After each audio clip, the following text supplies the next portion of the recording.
All right, guys, today I want to talk to you a little bit about the tools that I use every single day doing differential work that I've either bought, acquired, or made that make doing this so much easier.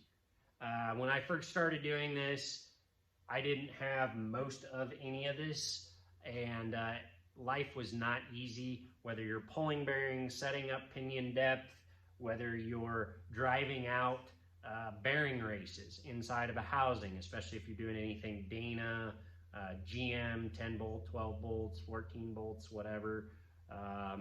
You're gonna want a lot of this stuff to make your job easier. It's gonna make your work go faster, which means you're gonna get to do more work and make more money, which is always great.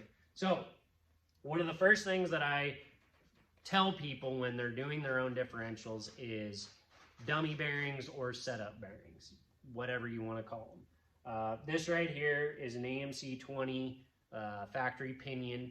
I just did a re-gear on an AMC 20, and one of the things you'll find is in a lot of the Dana, pretty much all the Dana stuff, AMC, GM, all the way up to the 11.5-inch AAM rear ends. Anything that has a pinion where you shim behind the pinion race or even behind the pinion bearing, which I actually would prefer. I wish everything was shimmed behind the pinion bearing. That would make life super easy for setting up depth. So one of the things you're going to want to do, and probably the most important thing you're going to do when setting up gears, is dialing in the correct pinion depth. If you don't have the correct pinion depth, your gears are not going to run right. They're going to wear out faster. They're going to make noise, all that. So how do you set up good pinion depth without pressing bearings on, pulling them off multiple times to knock out bearing races, to shim behind it? I know Dana 44s are like that. Dana 60s are like that. So how can we make our life a little bit easier? Well, one of the things you do is, what I did is went down to the auto parts store, got the cheapest, bearings they had for the pinion, and took a die grinder to the inside of them and just kept going around inside until they literally just fit right over. And again, you don't have to go crazy with this. You don't even necessarily need a slot fit. You just need it to slide over just enough. Nice thing about this is, especially if you're going to do an AMC 20, guys will know the new setup kits come with all sorts of shims, so that you're going to shim behind the inner pinion race and you're going to shim behind the inner pinion bearing. Same thing with the carrier. You're going to probably shim outside of the carrier bearings and behind the carrier bearings. So in making, and I have the carrier bearings, setup bearings right here for the AMC as well. If you make all this stuff, you can get everything set up with setup bearings, check your pattern, make sure it's dialed in, and if you have to adjust, you're not pulling bearings off with a bearing puller. They'll literally slide off and on, saving you time, and honestly probably saving you money, because it's not a guaranteed whatever puller you have that when you go to pull bearings off that you can't ruin them. I just don't like to take those chances, and again, whatever I'm working on, usually, especially if it's new to me or something that I haven't done before, I will spend the extra, $50 or try and save the old bearings that came off if they're not super destroyed or anything, and make myself dummy bearings. In this case, on the AMC, we use the shim behind the pinion race, and there was also shims that needed to go behind the pinion bearing. Well, with the setup bearing, I think it was like 30,000 shim behind the bearing to then check my pinion depth with my pinion depth gauge. I'll get to that here in a second. Made sure everything was right. It was spec'd correctly. I left that all in there. I used my setup bearings on the carrier to then get the backlash correct, checked my pattern. It was dead on the money the first time. Now, I will tell you, it's like using a fixture table. It'll probably take more time to set it up than the time it takes to actually check everything, go through and weld it. Same thing with making dummy bearings and setting everything up like that. Yeah, it may take a little bit longer than just pressing everything on and throwing it in the first time, but with doing it this way, you can usually hit it within the first 2 or 3 times, and you're not having to do all the extra hard work and honestly possibly costing you money, destroying good bearings when you take them off. So that would be one of my first suggestions, is if you are going to do any differential work, make yourself some dummy bearings. You can get away with it if you're just doing 4 to 9 inches. 9 inches are really easy because it's all spanner adjusted, and the way you shim the pinion is behind the flange of the pinion that bolts to the third member. So those are pretty easy. You don't need dummy bearings for that, but most everything else you're going to. And like I say, it'll just save you time and a lot of headaches. With talking about pulling of bearings, I would recommend getting yourself a clamshell bearing puller. This is the, I think, least expensive one online. They're like 140 bucks. You know, you can buy the Yukon one, but it's still probably made in China, like a lot of Yukon stuff. That they just, you know, rebox and relabel with Yukon. But this one, like I said, I've done everything, small Dana, 30, 25, 27s, all the way up to AAM 11.5s. I will say, if depending on which bearing puller you get, I know with this one, doing the inner pinion bearing on a, taking it off the pinion on an AAM 11.5, I actually had to have the inside of this sleeve machined out. I think it was like 12 thousandths. No, it was more than that. I think it was maybe 120 thousandths, so like almost 1/8 of an inch overall, to actually slide down completely over the AAM pinion, because they are absolutely massive. But this one will pretty much tackle everything you can imagine. You can still have a 2-jaw puller. I do, and actually today I even had to use it. But this is gonna, most of the time, save your bearings, what you're pulling off. And again, if you want to make some dummy bearings and you don't want to buy anything new and kind of destroy it to make it work for you, this is the way to do it. Next thing I would suggest you guys to get is a good bearing race driver. This is all Miller tool stuff. As you can see, it's a decent long handle. I actually have 3 more, another long handle like this. There's an extension that is another, I think, 10 inches, and then there's a stubby handle that I ordered. That'll be here next week. But the nice thing about this is it's all steel, and if you look up in the original service manuals, a lot of them will tell you what part or tool numbers, and you can look these up. I got all this stuff on eBay. It wasn't cheap. Probably all the box that I have, you know, you're going to spend $600–700 by the time you're done with it. But one of the things I want to show you is, say for doing a pinion race, especially anything that's shimmed behind the pinion, or pinion race in the housing. So you can see this one right here. You can see it's got the little steps on it.